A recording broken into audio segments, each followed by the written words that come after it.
Spécialiste. Oui, tout de suite, c'est ça les une. Tension ou apaisement, Michel Auboin est avec nous, ancien préfet et auteur de l'essai 40 ans dans les cités aux éditions Presse de la Cité.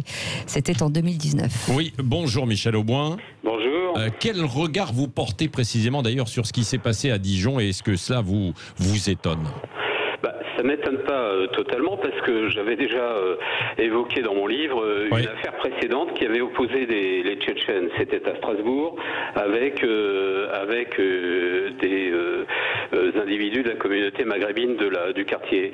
Donc ces affrontements entre groupes rivaux, on l'a déjà connu. Évidemment là, on est passé à un degré supplémentaire. Puis surtout, ça s'est passé en dehors d'un quartier, donc c'est beaucoup plus visible et ça a créé beaucoup plus d'émotions, le centre de Dijon, que les quartiers périphériques dont on n'entend pas toujours parler. Oui, c'est vrai. C'est quoi alors ? C'est une guerre de territoire pour contrôler les trafics Moi, je pense pas du tout, mais je suis pas sur le fond de l'affaire. Je pense pas que ça soit une question de guerre de trafic. Je pense que c'est vraiment une question de vengeance plutôt. La communauté tchétchène, elle commence à être assez puissante en France.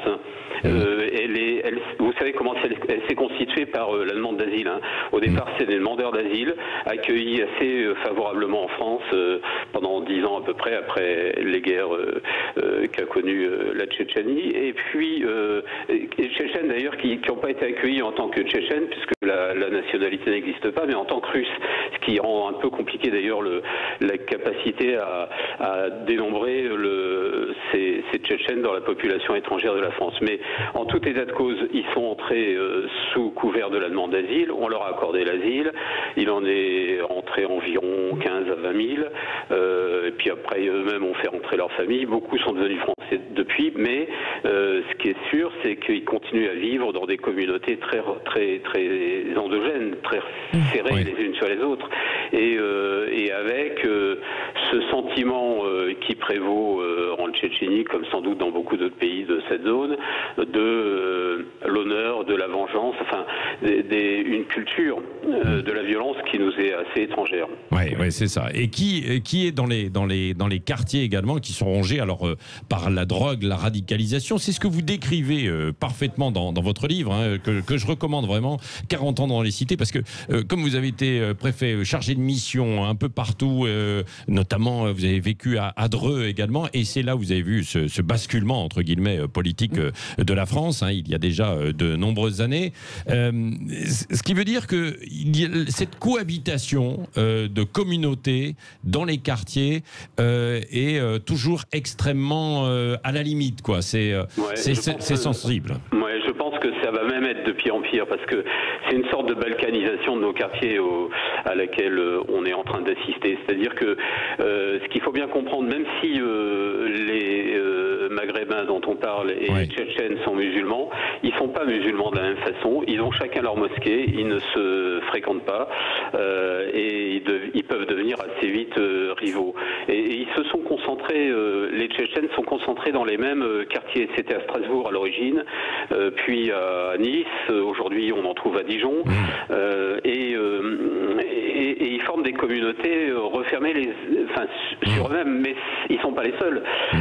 Quand vous allez à Creil, vous avez une grosse communauté pakistanaise qui occupe un quartier entier. Si vous allez ailleurs, vous commencez à voir s'installer des communautés albanaises, géorgiennes, moldaves, etc. Donc on est en train aujourd'hui de laisser se construire des petites communautés organisées parfois autour d'une mosquée d'ailleurs, et ces communautés continuent à faire vivre sur le territoire national et en ayant la nationalité française d'ailleurs l'esprit et la culture du pays d'origine. Et c'est vrai que si vous importez la culture guerrière de la Tchétchénie en France, forcément, à la fin, vous allez avoir des gros problèmes. Mais je crois pas que ça soit... Je pense que c'est plutôt une histoire de vengeance. Il y a un jeune qui avait été blessé, et je pense que c'est ça. C'est des phénomènes qu'on a déjà rencontrés, c'est souvent comme ça que ça démarre. La difficulté, là, c'est... Enfin, la difficulté... les jeunes des deux quartiers de Dijon qui sont concernés, dont Chenôve, que je suis depuis 40 ans, parce que c'est un quartier qui, de toute façon, a toujours été en grande difficulté. c'est un de ces quartiers criminogènes de la France, pour dire les choses clairement. Ils se sont toujours sentis propriétaires de leur quartier. C'est-à-dire que comme ils empêchent globalement les forces de l'ordre d'y rentrer et qui font la loi dans leur quartier, voir débouler d'un seul coup des bandes armées, hein, même si c'est pas forcément des armes à feu, mais quand même armées, prêtes à tuer et à blesser dans leur quartier, ça crée une grande émotion. D'ailleurs, ce qui est assez étonnant, c'est qu'au lieu de les affronter, c'est la police qui finit par affronter. C'est-à-dire que Michel Auboin, dans votre livre, ce que vous prenez, c'est beaucoup l'éducation, etc. Ça doit commencer très tôt dans les quartiers, ce que vous avez vu. D'un mot encore, j'imagine que vous n'avez pas été surpris aussi par ce qui s'est passé la semaine dernière et les revendications un peu séparatistes de certains à la suite de l'affaire, enfin de toute l'affaire Traoré, quoi. Ouais, mais bon, alors c'est pas tout à fait le même phénomène. Hein. L'affaire Traoré, c'est comme une émotion qui naît aux États-Unis, qui a strictement rien à voir avec ce qu'on connaît en France, mais fortement agitée par des groupuscules qui ont fait un lien qui d'ailleurs n'existe pas. Je veux dire, entre le racisme et les violences policières, c'est un lien qui est complètement construit, parce qu'évidemment la police française est pas raciste et d'ailleurs globalement la société française est peu raciste. Ça n'a rien à voir avec le racisme aux États-Unis. Donc on a construit une émotion. Beaucoup de jeunes en particulier se sont engouffrés dans cette émotion.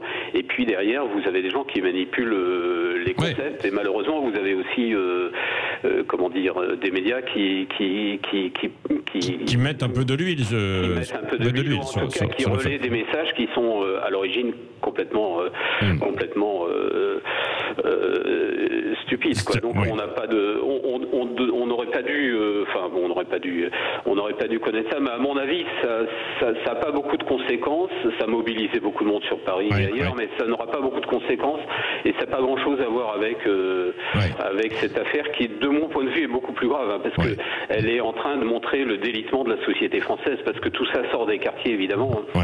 Et d'ailleurs, c'est des commerces du centre-ville de Dijon qui ont été attaqués. Donc, ça, c'est vrai. Ça s'exporte, entre guillemets. Merci beaucoup, Michel Auboin. C'était un plaisir de vous entendre, parce que vous connaissez parfaitement tout ça. Je rappelle votre livre, votre essai, 40 ans dans les cités. C'est aux éditions Presse de la Cité, paru l'an passé.